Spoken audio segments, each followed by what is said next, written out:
Opa, tudo bom? Nesse vídeo vamos tentar entender de onde surgiu a Rússia e por que ela é um país tão diferentão do resto do mundo. As respostas estão numa história épica de grandes marinheiros, invasores nórdicos e o surgimento de um estado medieval chamado Rus de Kiev. Por volta da segunda metade do primeiro milênio, um grande grupo de diferentes tribos se espalhou pelas densas florestas da Europa Oriental. Como eles não tinham uma escrita própria, grande parte do que sabemos até hoje vem de três fontes principais: algumas evidências arqueológicas, relatos de estudiosos que já eram letrados, como por exemplo do Império Romano e do Oriente Médio, e por último uma história épica chamada Crônica Primária, compilada no século XII por um monge chamado Nestor. O que essas fontes nos dizem é que essas tribos elas compartilhavam uma língua eslava comum e uma religião politeísta, uma espécie de paganismo eslavo. Até o século VII, eles tinham se dividido em três principais ramos: o ocidental, o sul e o oriental. A parte oriental se estendia desde o rio Dniester até o Volga e o Mar Báltico. Conforme a história que Nestor narra, depois de muitos anos sendo governado pelos vikings escandinavos, as tribos da região se revoltaram e expulsaram esses vikings. Porém, após os guerreiros escandinavos deixarem a cidade, eles se voltaram um contra os outros. O caos foi imediatamente instaurado e, ironicamente, essas tribos buscaram novamente os estrangeiros nórdicos que haviam acabado de expulsar, os convidando a retornar e restabelecer a ordem. É aquela coisa, né? Eles não souberam aproveitar a liberdade que eles mesmos lutaram para conquistar. Então os vikings prontamente aceitaram o convite e rapidamente enviaram um príncipe chamado Rurik e seus dois irmãos para estabelecer um governo central numa cidade chamada Novgorod, que no século IX era um posto comercial extremamente importante, porque ele estava exatamente no caminho da rota da Escandinávia para a Grécia. Com o passar dos anos, o filho de Rurik, um príncipe chamado Oleg, expandiu o reino para o sul, transferindo a capital para Kiev, um antigo posto avançado do Império Czar, e assim nasceu o Rus de Kiev. A palavra Rus muito provavelmente deriva de uma palavra nórdica que se referia a homens que remam. O novo principado tinha uma relação complexa com seus vizinhos, o Império Czar e o Bizantino.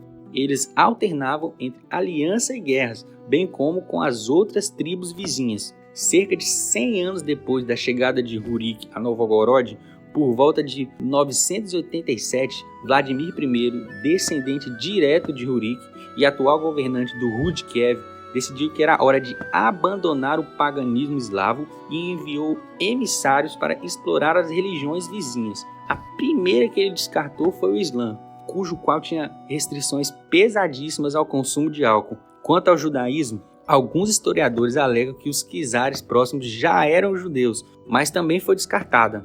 Eles optaram pelo cristianismo ortodoxo depois de ouvir cuidadosamente os relatos dos emissários. Vladimir I é considerado santo pela Igreja Ortodoxa pelo seu papel crucial na cristianização do Rus de Kiev. Com a conversão de Vladimir I e seu casamento com a irmã do imperador bizantino, Ana, bem como o comércio contínuo ao longo da rota de Volga, a relação que antes era cercada de altos e baixos entre as duas civilizações se aprofundou bastante. Missionários bizantinos criaram até mesmo um alfabeto para as línguas eslavas baseado em algumas escrituras gregas que posteriormente foram modificadas. Quanto aos guerreiros vikings do Rus, eles serviram como uma guarda de elite ao imperador bizantino. E por várias gerações o Rus de Kiev floresceu e prosperou muito por causa dos seus ricos recursos naturais, comércio e suas alianças. Os nobres cidadãos de Rus de Kiev casaram-se com personalidades proeminentes da elite europeia, enquanto os residentes de algumas cidades mais desenvolvidas desfrutavam de grande cultura, alfabetização e até mesmo algumas liberdades democráticas bastante incomuns para a época. Mas nada dura para sempre, meus amigos.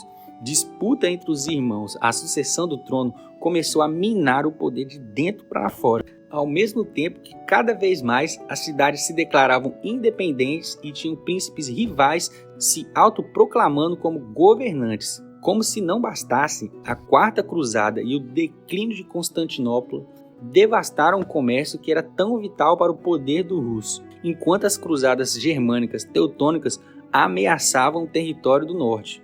Mas o golpe final, no entanto, viria do leste. Consumido por suas disputas internas, os príncipes do Rus de Kiev prestaram pouca ou nenhuma atenção aos rumores de uma horda misteriosa e implacável até meados de 1237, quando aproximadamente 35 mil arqueiros montados, liderados por Batu-Khan, varreram a cidade do Rus, saqueando Kiev antes de continuar para a Hungria e Polônia. A Horda Dourada de Batu-Khan, como era conhecida, se apropriou de grande parte do leste europeu e boa parte do que então se tornaria a Rússia. A era do Rus de Kiev chegara ao fim, seu povo agora dividido, uma parte no leste que permaneceu sob o domínio mongol e outra parte aflorava em um posto comercial remoto, conhecido como Moscou, que mais tarde cresceria para desafiar o poder dos clãs, conquistando parte do seu antigo império, que agora fragmentado, e posteriormente absorvendo outros territórios russos orientais, e recuperar seu antigo nome,